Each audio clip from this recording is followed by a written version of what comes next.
The meeting of the South Hunterdon Regional School Board of Education is called to, adequate notice is required by the Open Public Meetings Act was provided on December 30th, 2021 by posting the notice with the respective clerks of the City of Lambertville, Borough of Stockton, and Township of West Amwell, and advertised on December 16, 2021 in the Hunterdon County Democrat and Trenton Times newspaper. Please join me in the flag salute.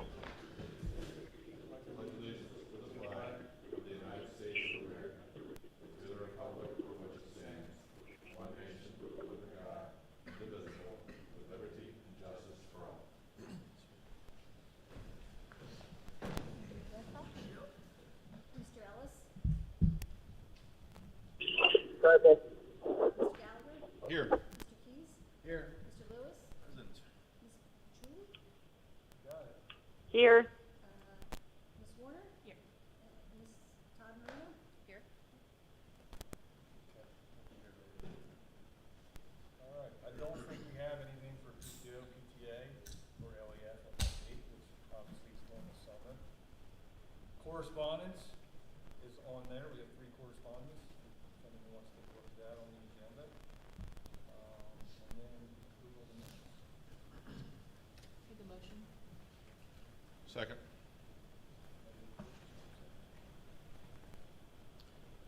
Any discussion on the minutes?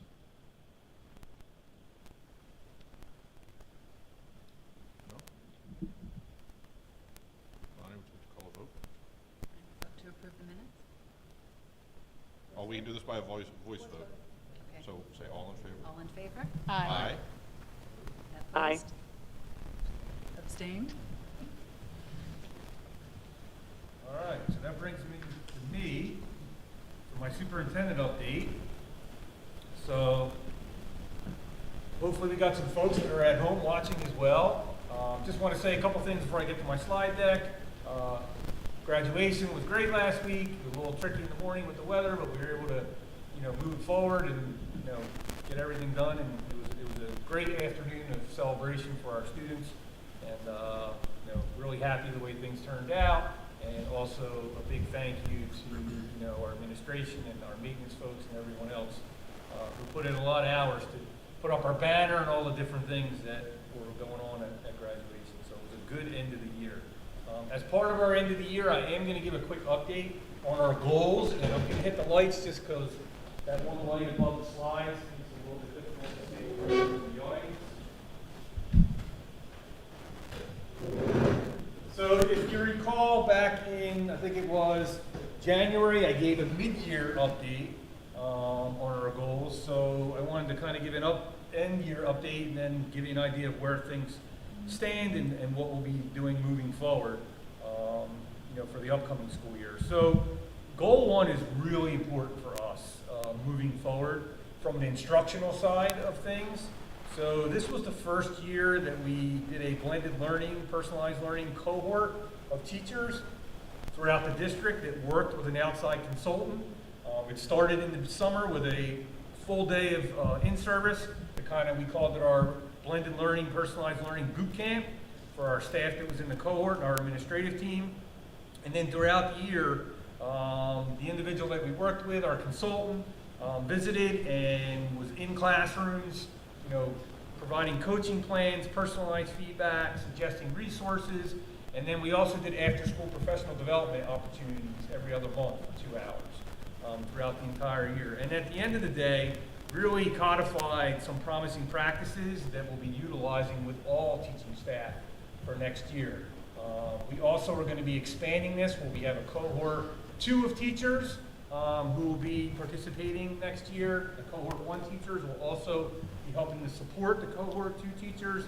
And the goal of this is to really change our instructional model. We're really looking, when we talk about blended, we're talking about a blend of different modalities, whether it's technology, and we talk about personalized, we're talking about really working to differentiate and meet individual needs of students. And there's a structure to that we're looking to utilize in our classrooms, and it's something we'll continue to be building upon over the next several years. So this is a multi-year goal for us, and we made good success on it this year. And then, our culture responsive teaching, A lot of different things that you'll see on here that were completed, really taking a look at our curriculum and auditing our curriculum to make sure it's meeting the needs and is representative of the students that are in front of us. Culture response and teaching training to our staff, through faculty meetings throughout the year, and also our professional development day, our in-service day that we did back in November. Really taking a look at beyond classroom teachers, the counselors, librarians, coaches, any support staff, to make sure that they're included as well with this training.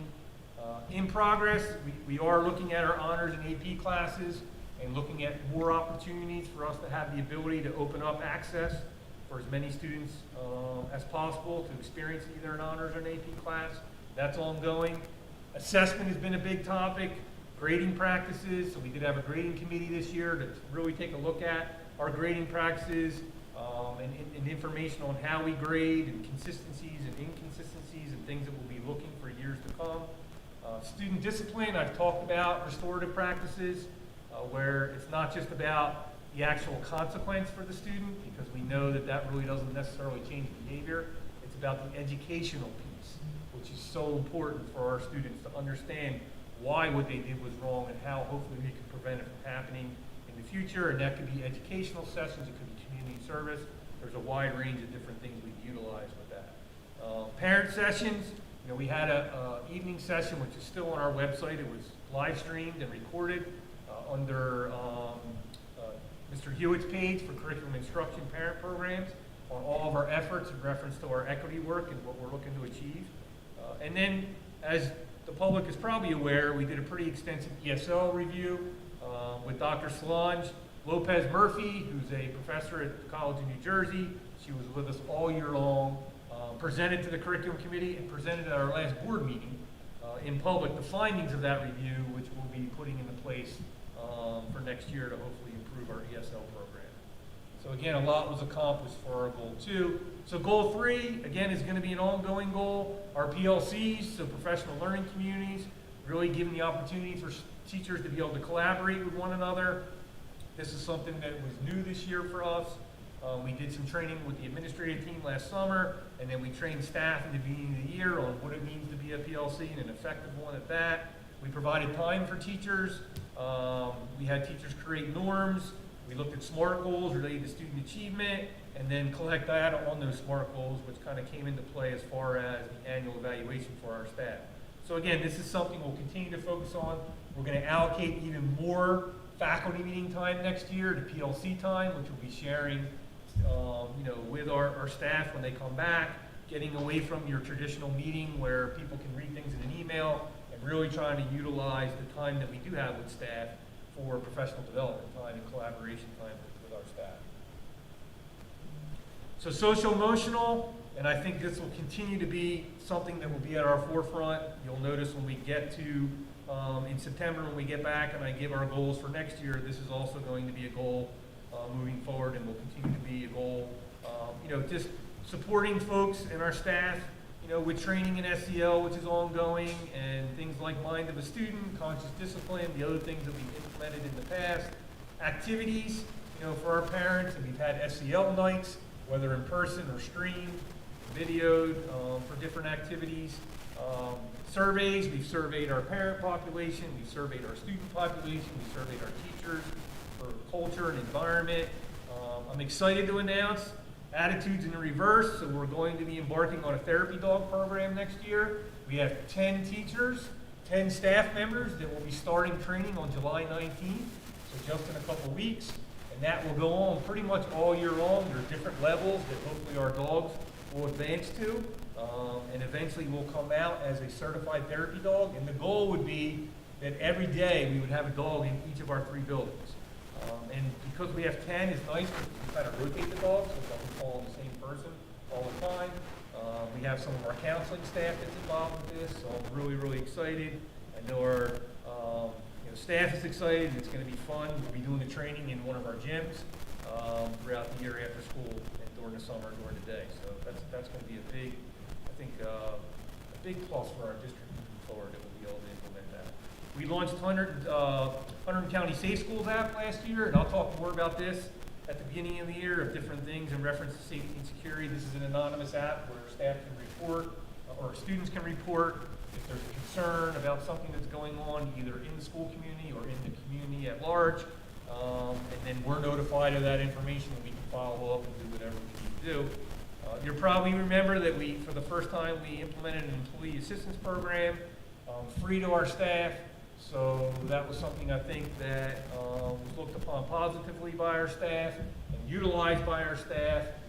And also we did workshops throughout the year where staff could join in on webinars on a variety of different topics to really focus on self-care, especially obviously during our pandemic, which was so stressful for the teaching population. And then a series of workshops partnering with Care Plus New Jersey and then also with Rutgers. We did a couple of workshops at the end of the year on substance abuse, anxiety disorders, and that's something we'll continue to do for our parents moving forward. And then finally, and this took up a good portion of the year, really taking a look at our district safety, security, and our facilities. So our district safety committee, which I chair, looking at really developing a comprehensive district safety plan. And then I did a review along with an outside consultant, Mr. Webb, a complete review of our district safety and security that literally started in September and didn't conclude until February. And we presented those findings, at a board meeting. That presentation is still available online for folks that want to watch it. And basically it was, recommendations moving forward, including a site visit by the DOE to kind of take a look at all of our 3 schools and make some recommendations, as well as a lot of anecdotal feedback from students and staff, community members, and parents. And then just so we remember that this is still at the forefront moving forward, and I just kind of want to lay out some things that are already in motion for safety and security. And again, I'll provide some more details once we get closer to the next school year. But we will be training all of our staff, which I'm really excited about, in youth mental health first aid. I was able to track down, working with a variety of different resources, a grant through the state that actually provides free training for this for the next 5 years. So we're working on a plan, and we're hoping to train the majority of our staff on the first 2 days when they come back from the in-service in August, so even before the kids come back. That's the goal right now. The transition to our campus safety officer program, so all 3 of our campus safety officers are on the agenda tonight for approval to begin this new journey with us, starting August 29th when students return. And then other training, so on the 2 days that staff come back on the 24th and the 25th, our campus safety officers will also be coming back, and they'll be going through an entirely different training as well as a youth mental health training. And things like I've already listed, de-escalation training, use of force training, emergency medical responder training. So we want them to be certified to be an emergency medical responder in the event there was some type of medical emergency. These are all things that will be coming into play and really done before kids even start, which is exciting. Some additional things that were recommended in the report: door access pads at LPS, cameras, so when kids return on August 29th, all of our school buses will have cameras inside of them and on the outsides, which is something we haven't had. We're working on signage around the building, so this was something that was identified by the DOE that due to Alyssa's law, which you're probably familiar with, that happened a couple years ago, we have strobe lights that flash. We really should have signs underneath that say, do not enter the building with lights flashing. So the signs are already made, they're sitting in my office, and they will be installed over the summer for the new school year. Worked on this today, actually, so we will have colored lanyards in our buildings that will identify the reason why the person is in the building. So, for example, all of our staff will have a blue lanyard. All of our substitutes will have a yellow lanyard. All of our substitutes will have, or visitors will have a red lanyard. So you can easily identify beyond an ID, just looking down the hallway by the lanyard they have on, you know why they're in the building. And obviously, if they don't have a lanyard on, then that's a whole different issue. So that's something that we'll be working with staff as they come back, and we'll give out the lanyard, and that will be our new protocol moving forward. I've already locked in the date. I believe it's August 7th. I'll be doing extensive training with our custodial maintenance staff on safety and security. That was something else that came out of the report. So I've locked in that date and already have it scheduled. And then we'll be doing training, and quite honestly, from what I'm hearing from the state, so we'll be ahead of the curve on this, is that they're going to mandate that every district needs to have, and I'm not sure when that will happen, but I hear it's coming down the pike, that every district will need to have a threat assessment. And what that means is that if there's a threat made to the district by a student or anyone for that matter. The team would assemble, and there's a protocol that you use to basically assess whatever the threat may be, and then what steps moving forward, and also document the threat. So we have a history of it in case there's issues down the road with perhaps the same person with additional threats. So I've done some extensive training in it. I did a 2-day training in the beginning of June, and I'll be training our safety team to become our threat assessment team as well. And that will be a district-wide team. So if anything was to happen in any of the 3 buildings, that would come to that team, and then we would go through our protocol. So again, the hope would be that that training will happen, because we do have some folks on that team that aren't 12-month employees. That will probably happen as soon as we get back. So I just want to, reiterate that safety and security is still at the forefront. A lot of things are in motion, and I'll be communicating some more details of even some other things that will be happening at the start of the school year next year, before all of our kids come back, so I can get closer to the end of August. Before I transition, any questions from the board on any of the goals or anything that I've laid out so far? Okay. So many of you are aware, and I sent out in multiple mediums in the last week about the referendum and kind of where we are with the referendum. So I thought it was really, really important to try to be as transparent as possible, so everyone in all 3 of our communities is fully aware of where things stand, the implications, specifically with the litigation that we've been really dealing with since November. So I kind of wanted to give as much detail as I possibly can, and then I will send out this slide deck tomorrow, and it will be available, obviously, at the board meeting on our YouTube channel for folks who couldn't attend and want to be able to watch it so they can hear and not just look at the slide presentation. So let me first just walk you through a timeline of the litigation history, just so everyone's kind of on the same page on where we are today. So back on November 19th of last year, there was a petition filed by West Amwell Township Committee and a private citizen group for a recount of the votes cast on November 2nd, in which the referendum passed by 2 votes. And when you see my presentation, these links, if you click on that, that will actually show you the motion. So if you're interested in taking a look at that, you have the ability to do that. So the recount took place on December 14th, 2021. I was present for the recount. It started out at the Board of Elections in Flemington, and then we actually went over to where all the machines are held on Route 12 in Flemington. And the results were the same as they were on November 2nd. So on December 27, 2021, there was an election contest filed by the West Amwell Township Committee. So let me just preface that by saying 4 of the individuals that are on the committee filed as an individual, meaning resident in West Amwell, as well as a person who's a member of the West Amwell Township Committee. And then there are other individuals that just joined in as private citizens. And basically the contest was focused really on 4 different issues. First was the illegal use of taxpayer monies by the district in discussing the referendum before the vote and getting information out there. That was dismissed by Judge O'Neill on March 4th, 2022. The second was illegal vote cast. So there was a premise made that there was individuals who voted in the election who do not reside in any of the 3 municipalities, therefore their votes should not have counted.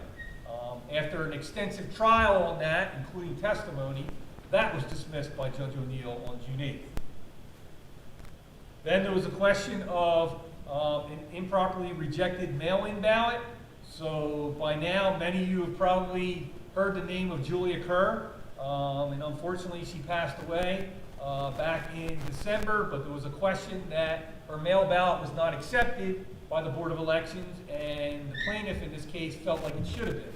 And after testimony by a family member, Judge O'Neill determined that signatures did not match.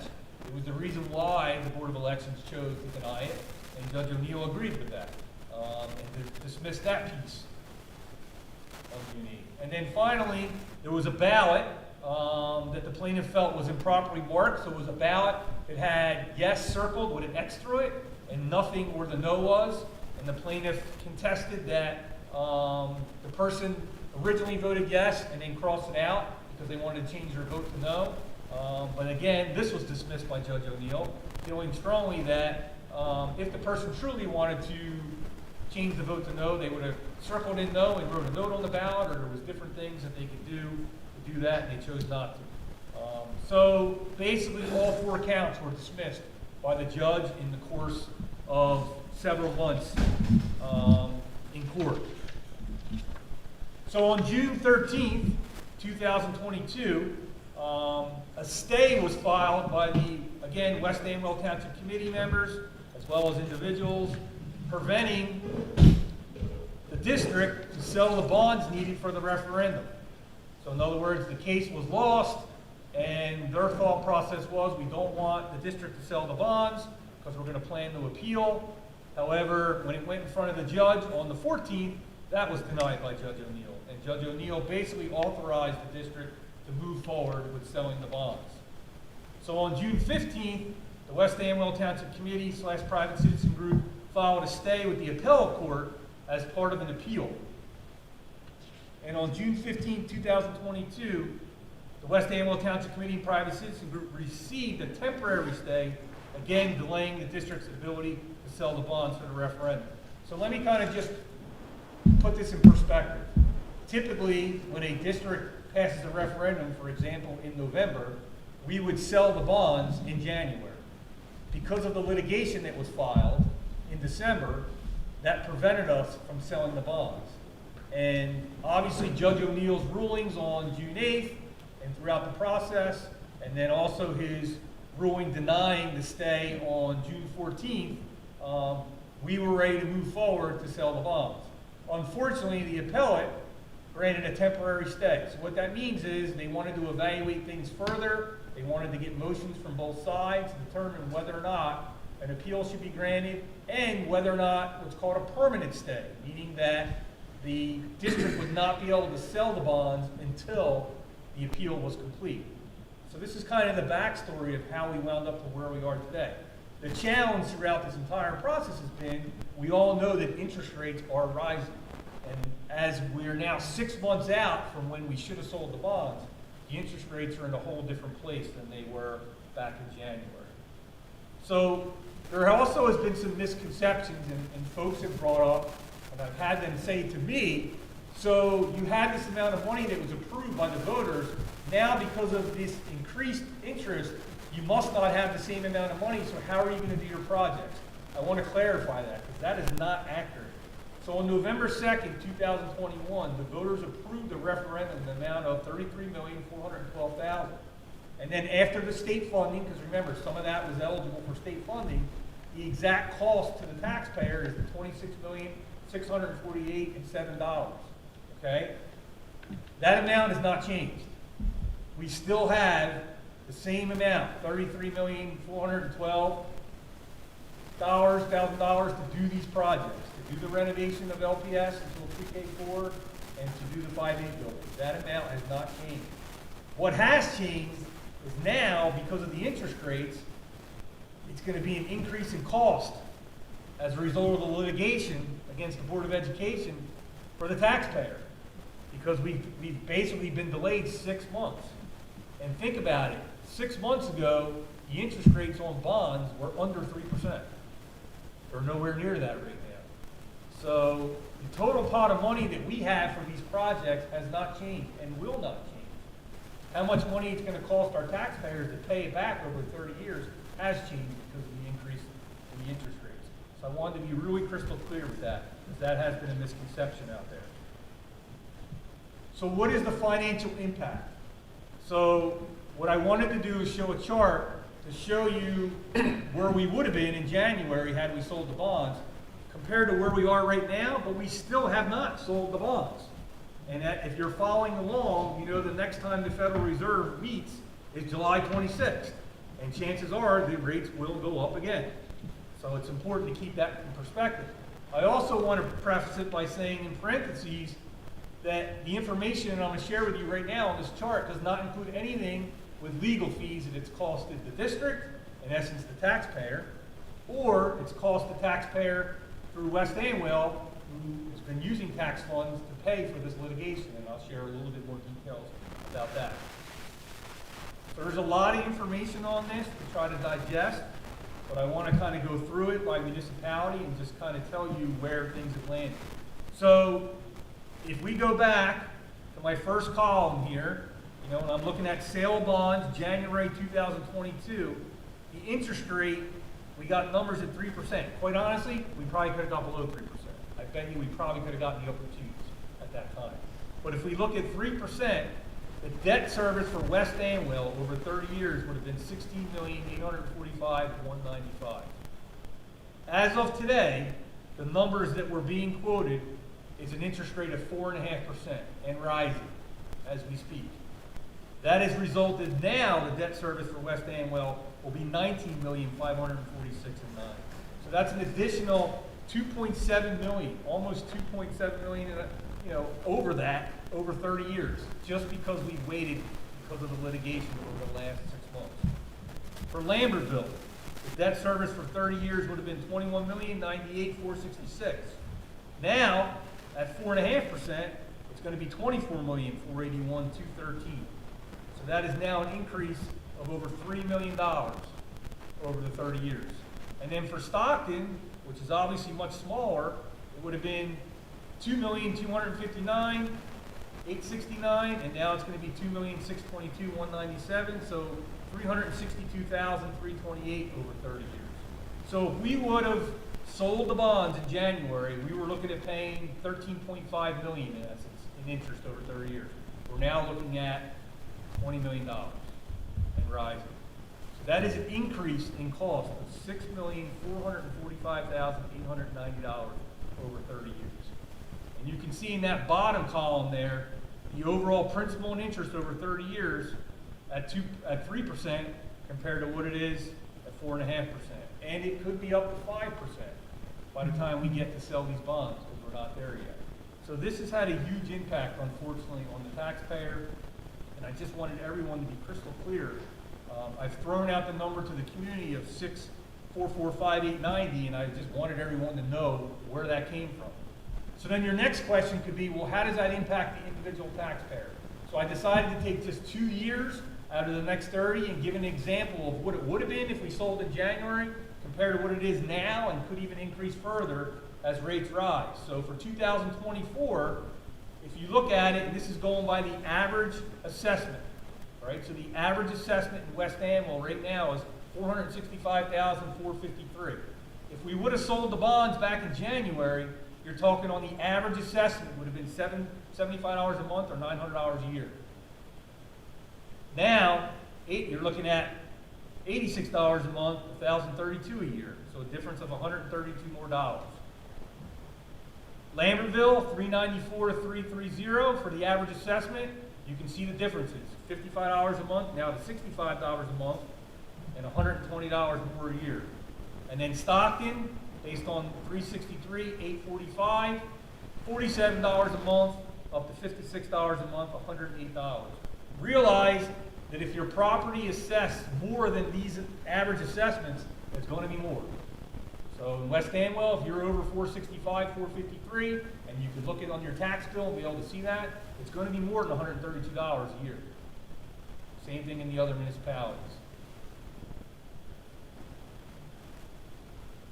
Here's an example for 28.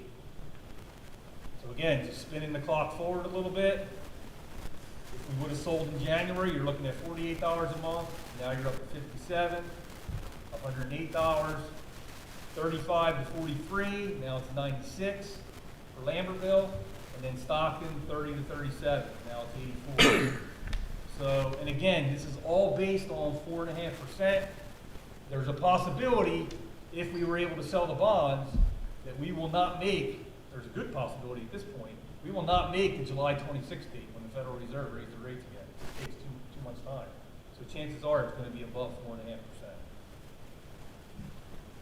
And again, same thing applies. If you're above the assessment, it's going to be higher. So if you're not aware, up until this point, again, taxpayer money, the district has spent $49,826.96 on attorney fees through November through May. That does not include June, which was when the trial was.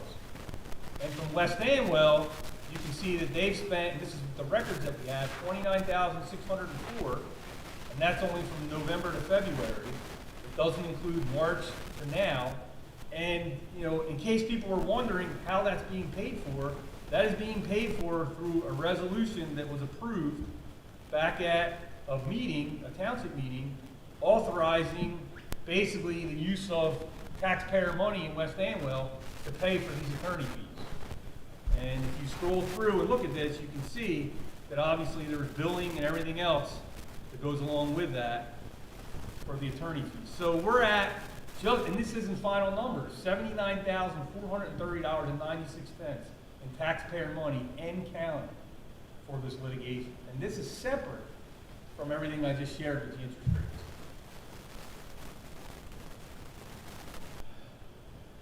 So, if we were able to sell the bonds, this is a tentative timeline of, and it's not a quick process, right? It's a 6-week process. So let's say we were able to get everything out and start the process July 5th, we would not be able to close more than likely until 8/17. Realize that if we are permitted to go out and sell the bonds, all right, let's say right now, next steps that we're waiting on the appellate division, and we probably will not hear an answer, I'm assuming within the next 2 weeks. They will either say, we are granting a permanent stay, which means that you cannot sell the bonds until this appeal is over, which could take 4 to 6 months.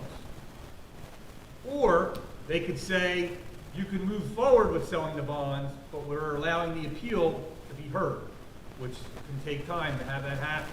That means the district would be able to, if it's the second scenario, would be able to sell the bonds, but you can see it's not a quick process.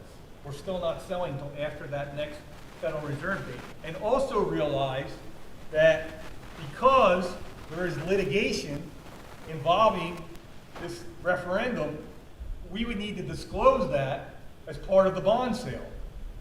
And what that means is 2 things.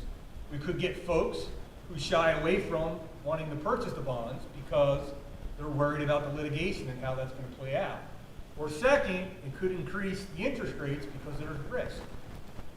So anytime you're selling bonds, you don't want to have something like this on the bonds because obviously you're going to lose clients who might be interested in purchasing the bonds. So that's just something to keep in mind. So the question is, what can the Board of Education do to try to protect the taxpayers in our communities? Let me clarify this. This is really important. The Board of Education does not want to put this burden of increased cost because of the interest rates on any of our community members. In all 3 of our communities, West Amwell, Lambertville, and Stockton. We've talked about this. There's no way that we want to have any more financial implications with this referendum as a result of the rising interest costs. So what can we do? What the board is doing, and there's a brief that you can see here, is we filed a brief on Friday basically saying that if the appellate judge issues a permanent stay, meaning that we can't sell the bonds until the appeal is complete, which could take 4 to 6 months, the board is requesting that the individual plaintiffs that are included on this litigation be required to post a bond in the amount of $6.5 million. And what does that mean? Well, the board has no control over how West Amwell would, and this group, these individuals would fund this bond. The hope from the board's perspective is, personally, individually, they would take this on. But we've seen in the past, unfortunately, when it came to the legal fees, and I already showed you the documents, they've been using taxpayer money to pay for this. So it would be completely up to West Amwell committee, the township committee, to make that decision. Obviously, it's not something that we would want to see. We would want this to fall on the individuals that are on the suit. We don't want this to fall on taxpayers. But again, we have no control over that. If the individuals ultimately prevail in the appeal that are listed as the plaintiff, they would be entitled to a refund of the bond. However, if the Board of Education prevails, such a bond would help cover all the increased costs that I just talked about and offset those interest costs for the referendum and the rising interest costs that have happened over the last 6 months. So quite honestly, from the board's perspective, we feel that this is fair, that if there's a belief, a strong belief, that the appeal holds water, then obviously this bond should be put up and therefore reduce impact to all the taxpayers in all 3 of our communities. And that's where it stands. So at this point, like I said, next steps is that we're waiting to see what the appellate division decides in reference to the stay, whether they remove the stay and authorize the district to move forward with the bonds, even though they may still grant the appeal and to go through the appeal process, but still say you can start selling the bonds. Or if they issue a permanent stay, the hope would be, based on our motion, that the judge would take this into serious consideration to protect the taxpayer. And that's what this is really all about, the Board of Education wanting to protect all of our taxpayers. Questions or comments from the board? Thank you for walking through it. I know it's really complicated and people have had a lot of questions. I had a question that, you mentioned that there are 4 individuals on the complaint that are, on there as individuals and as members of the township committee. Can you remind me how many, people are totally on, like, what's 5. it's 5 total on Yes. the township? Okay. And I appreciate you really, being specific about that we don't have the option of, specifying that this should come from the individuals. We don't have a legal course of action that would allow us to say we only would want the individuals to be tasked with this bond. It's up to the West Amwell Township Committee how they proceed. with that. Yeah, it's really up to, I mean, obviously our request would come from the individuals. At the end of the day, we don't control that. That would be their decision as a group to decide, is it gonna come from us as individuals, or is the taxpayer from West Amwell going to support this?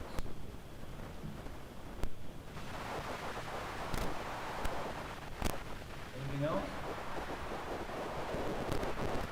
So the last thing I'll say about this, and then I'll close out my update, and then we can go into public comment or agenda, is this is sad to me, unfortunately, because I feel like at the end of the day, and I'm just going to be 100% transparent, politics are getting in the way of what's best for our kids.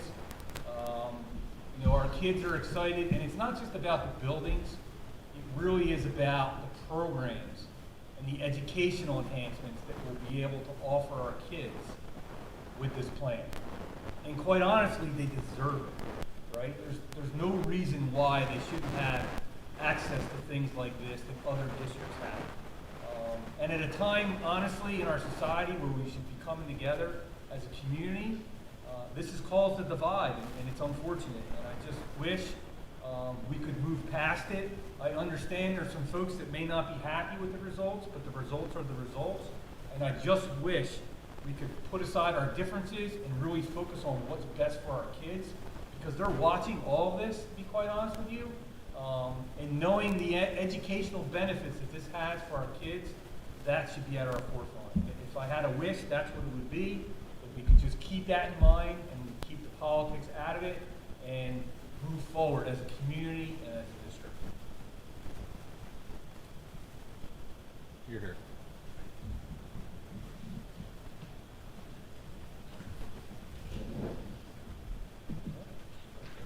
Public comment, yep.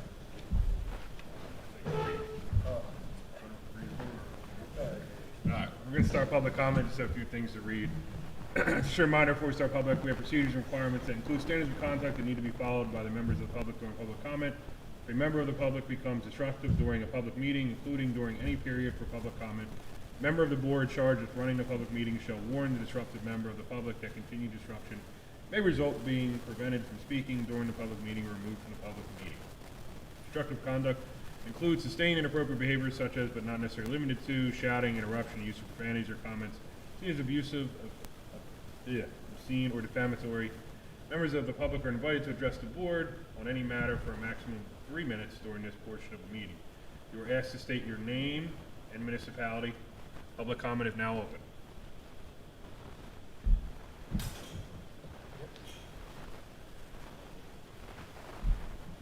Good evening. My name is Matt Larkin. I'm from Lambertville.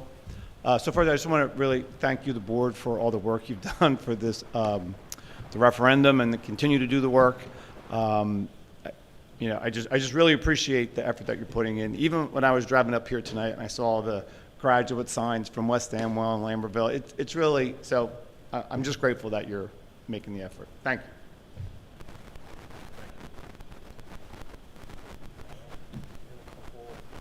Anybody else? Couple things to read. Yeah.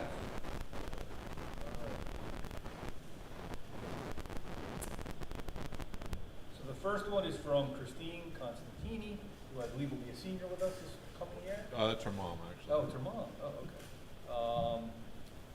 And from West Amwell, and it's in reference to graduation. I would like the board to consider hosting graduation back to the traditional evening time. I cannot speak for all families, but I believe hosting the graduation ceremony during the day is not convenient for family members to attend.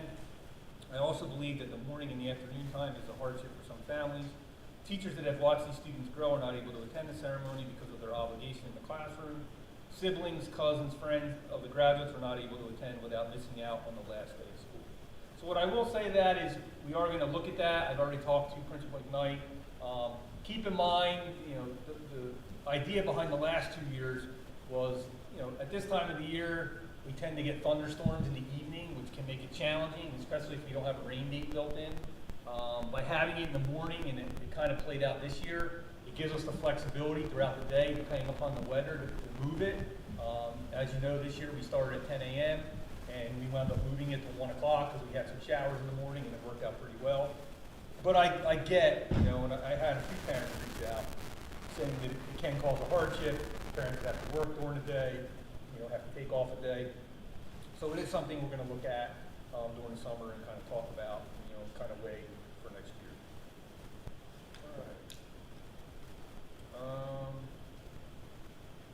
right. Next one is from Steve Chernosky, who is in Lambertville. Specifying this for tap into Flemington Raritan in the Super and BOE President's email last Monday, they specified an increase amount of $6,445,890 to the cost of the referendum due to interest rates. What about the number for renting the St. John's Jesus School? Do we have a ballpark number on that? If not, when will that number be available to the public? Thank you for your work. So we do have a ballpark figure on that. We figure, and keep in mind, we're not negotiating this with the actual St. John's School.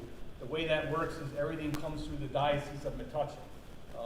I work directly with them. So the number that we have right now, and nothing has been approved, is $400,000.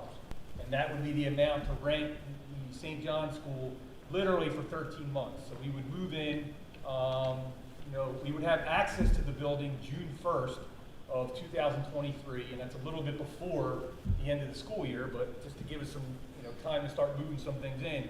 And then literally we'd have access to that through the following June, probably even end of July of the following year, because we realized, you know, moving back hopefully into the renovated LPS, we'll probably need a little bit of time with that. So that is the figure. No contract has come before the board yet. There's a process to that. So right now we just have a number, but our next steps will be having our board attorney review the contract. The county superintendent, Mr. Torres, has to review it as well before we can kind of move forward. I know another question that came up was beyond the price to rent it, what about you know, renovations to it? There would be no required renovations. We've walked through the building plenty of times. It meets our need. We would not anticipate having to do any renovations before we moved in. So keeping that in mind, just remember that when we looked at the possibility of renting trailers and things along those lines for displaced students, we were talking close to $1 million to be able to do that. So obviously, this number is a lot better than that number. And Tony, can I ask a follow-up question? Yes. Was that number part of the referendum details That is not. in terms of that is needing not- to rent? Okay. That is not part of the $33 million. That is specifically for the project of the renovation of the pre-K 4 and the 5A building. We've been planning budgetarily for the 400,000 or somewhere around there now that we have the figure, and we will continue to plan forward. That will not come out of referendum funds.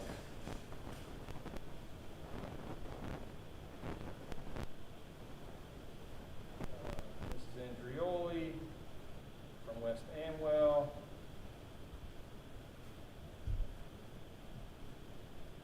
Our primary goal is academics and to improve academics. How does spending upwards of 100,000 improve academic outcomes? I'm not really sure what she's referring to with the 100,000.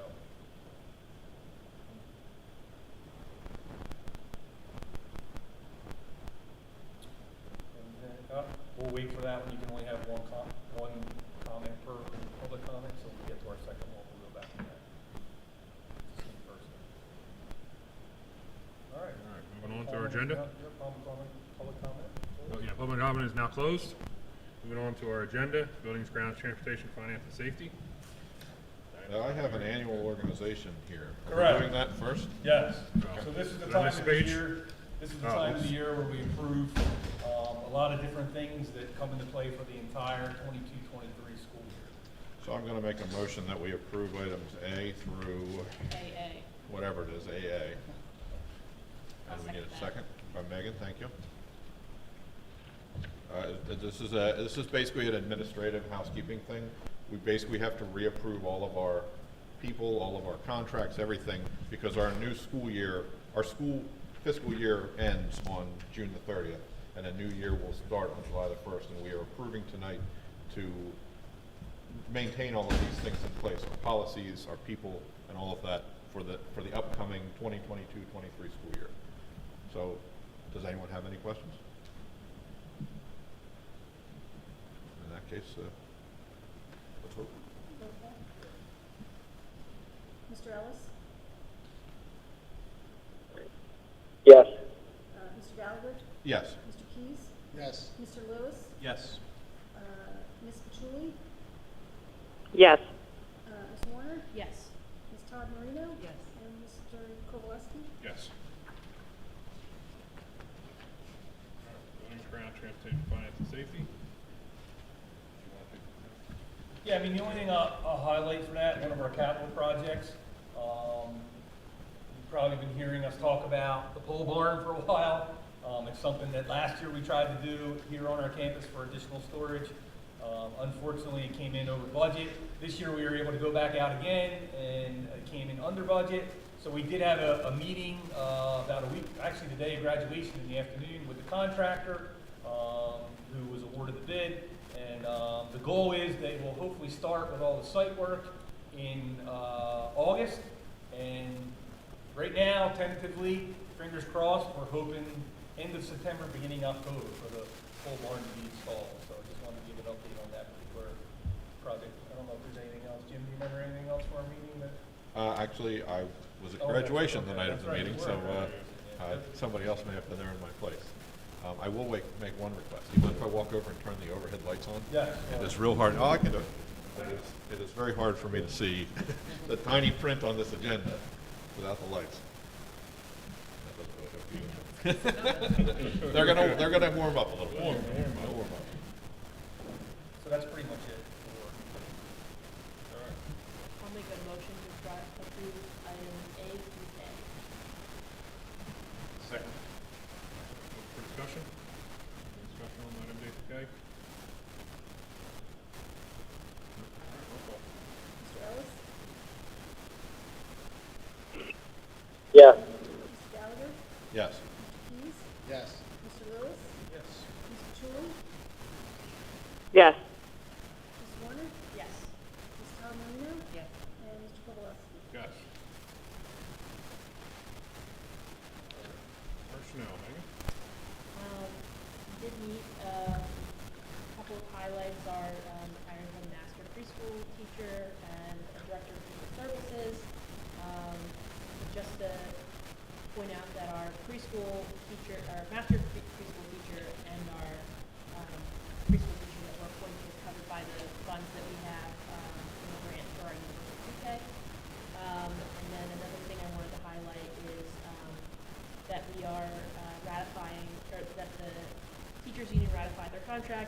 approving that tonight, and also that's including that sidebar. So with that, I'm going to make a motion to approve items A and B. For discussion, items A through D, anybody? I'll just want to highlight our new Director of People Services is here in the audience. I'd like to introduce Dr. James Naismith, who is with us this evening, went through a long, extensive process.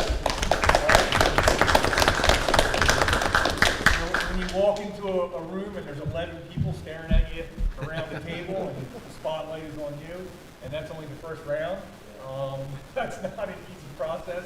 But James did a wonderful job. And just a little bit of background, he is currently the Director of Special Services in the Willingboro School District. So he comes to us with some experience. And we're hoping to have James come on board on July 18th if all goes well. So welcome and thank you so much for coming this evening. Appreciate you being here. And then, and James, you're free to go. I know it's been a long day, so. And then a couple other things I just wanted to highlight. I wanted to follow up what Megan said about the fact that we'll be voting on an agreement with SHREA. This is a huge accomplishment, and I thank the board's negotiation team, and I thank the negotiation team for SHREA. I will tell you, this is a rarity. There's not many districts that settle before the contract expires. Many districts are going into the summer without a settled contract. So the fact that we were able to get to the table and work out an agreement is a credit to both sides, and I'm really excited that all of our staff comes back to school in September, and that's not something that's hanging over us. So kudos to everyone who's at the table for doing that. And then I also want to highlight, and this is something we've been talking about in our curriculum committee, we have two individuals on our agenda that we're recommending for approval as our new instructional coaches, Melissa Campbell and Danielle Stewart. Again, as I go back to when I reported out on our goals, the first goal of blended and personalized learning, these two positions play right into that. So if you're not aware, Mr. Lehman, Adam Lehman, who was our K-12 supervisor of STEM, was with us for a year, but had an opportunity in a bigger district and decided to take that opportunity and is leaving us actually at the end of this week. We made the decision, I made the recommendation to the board, and rather than hire another administrator, what I wanted to do is take that money and allocate it towards instructional coaches. Because I felt like it was really, really important to have folks on the ground level in the trenches supporting our teachers on a daily basis. So Melissa and Danielle come with a ton of experience in instructional coaching, and they're really going to help our vision as we work through with the blended personalized learning. So I just wanted to highlight that on our agenda.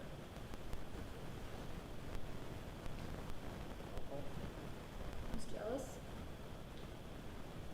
Yes. Mr. Gallagher? Yes. Mr. Keys? Yes. Mr. Lewis? Yes. Ms. Patchouli? Yes. Ms. Warner? Yes. Ms. Todd Marino? Yes. And Mr. Kowalski? Yes. All right, curriculum and technology. Thank you, Mr. Kowaleski. The Curriculum Committee met on Thursday, June the 9th. We discussed a number of things, including the summer hours for writing the health curriculum, which is going, as you see from the personnel board, is going to be divided among three of our health and PE teachers. We discussed a mentoring and coaching plan. This was put into place around 2016. We've made some modifications and improvements to it. It has been a very successful plan for us. It is to helping when new teachers come into the district. So with that, I would like to move items A and B. For discussion on the items A and B. Roll call, please. Mr. Ellis? Yes. Mr. Gallagher? Yes. Mr. Keys? Yes. Mr. Lewis? Yes. Ms. Patchouli? Yes. Ms. Warner? Yes. Ms. Todd Marino? Yes. And Mr. Kowalski? Yes. Policy Committee. Tracy. So, yep. So we met this evening. On the agenda are 4 policies and 1 regulation for first read. The first one is related to a high school student representative participating on the board as a non-voting member, which that student will be elected for the upcoming school year, and that timing of the election will take place in September, and that student will attend beginning in September 2022. The second one is around the website accessibility. This is something that Vince has actually been working on, but now we're just kind of updating our policy to align with that. Accessibility meaning inclusion, diversity, et cetera, in compliance with the law. So, for example, situations with reading and other visibility impairments that need to be accommodated for. And then the third is around the Every Student Succeeds, which is around Title I and the identification related to the 40%. We are a targeted district, so that has been updated as part of our policy. And then last is around care of school property. That particular policy is related to returning school books and Chromebooks and other things. And one of the changes that we already discussed is around ensuring that we include all devices and school property in terms of returning that. So that's the first read. Second read we discussed at the last meeting, so I won't go through all of them. They are on the agenda for review. And so I'd like to move A and B. Second. Open for discussion? Discussion?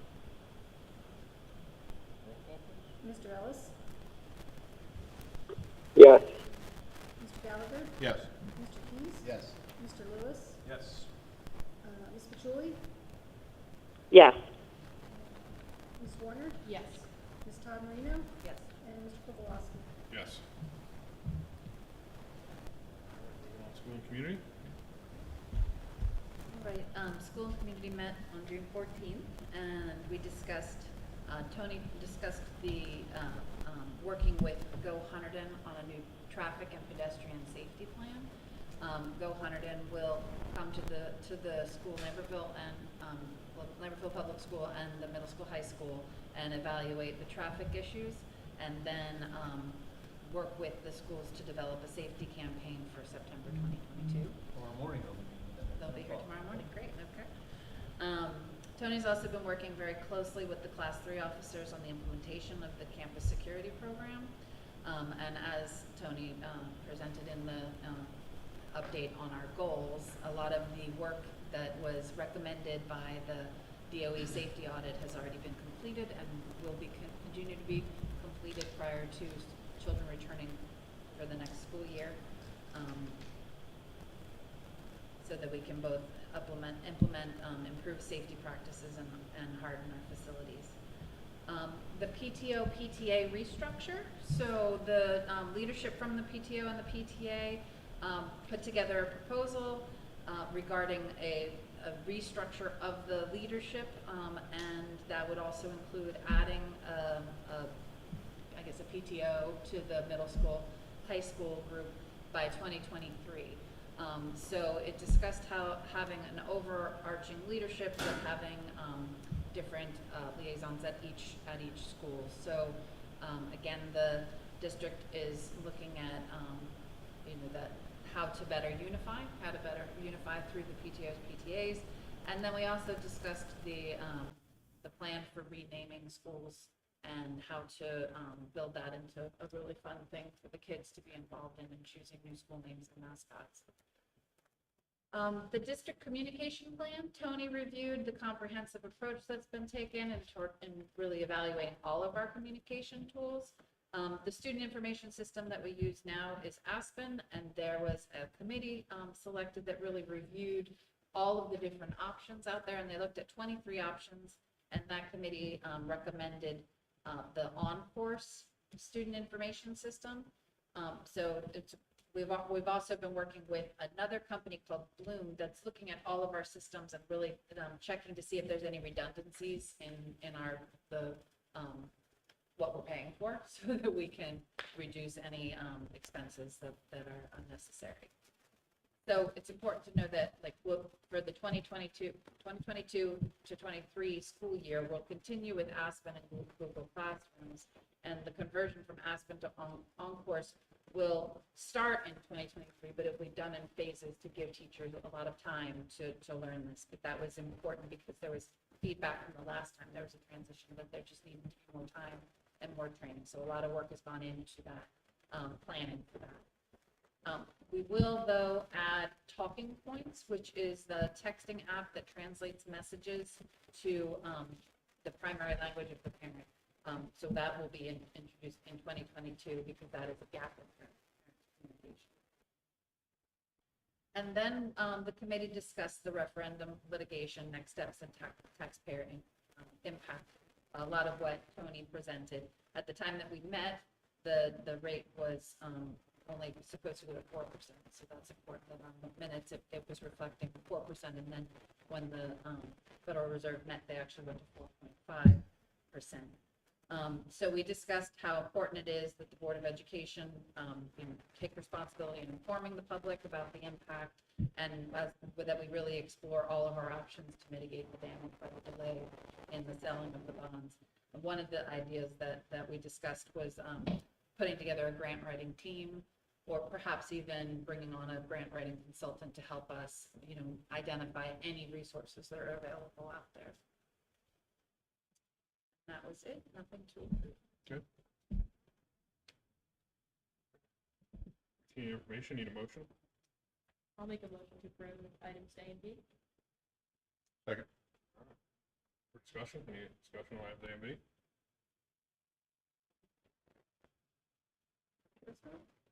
Yeah, but Yes. All in favor? that's it. You want to call the voice vote? All in favor? I gotta call? All in favor? Aye. Any opposed? Aye. Any opposed? Any abstain?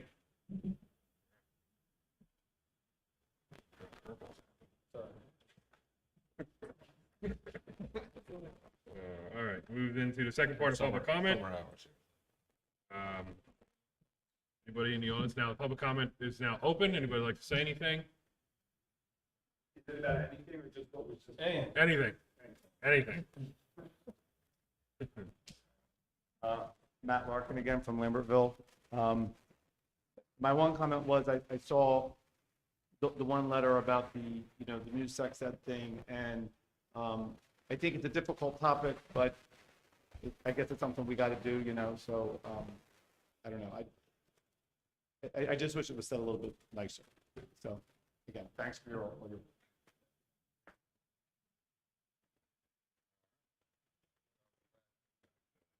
Yeah, so this is another public comment. It's been Grioli, Hanwell, not sure, first, investigated, sorry. Our goal is to improve academic courses. How is spending upwards of $100,000 on PR, going to improve academic outcomes?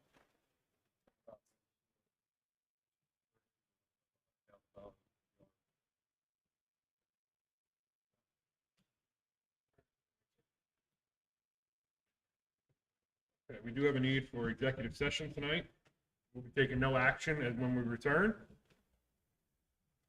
Motion to enter executive session. So moved. What's that? Oh, yeah. Do we have to do motion before we do the 5-minute break, or? No, we do the motion and then we'll take a 5-minute Yeah, break. yeah. We always take a break. Yep, 5-minute break after we do the motion. I'll make the motion.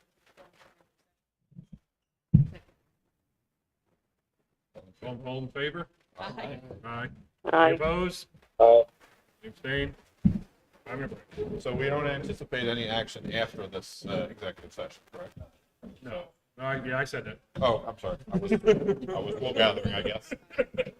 I was anticipating the 5-minute break. Yeah. Well, 15 for you, Jim.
I literally fly out.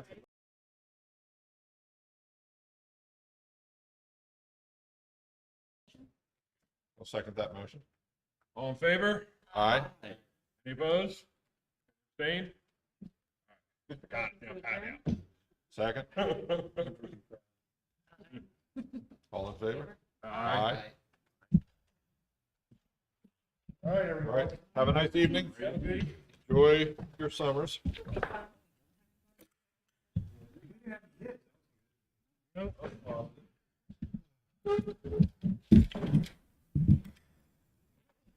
The only thing I would say before you leave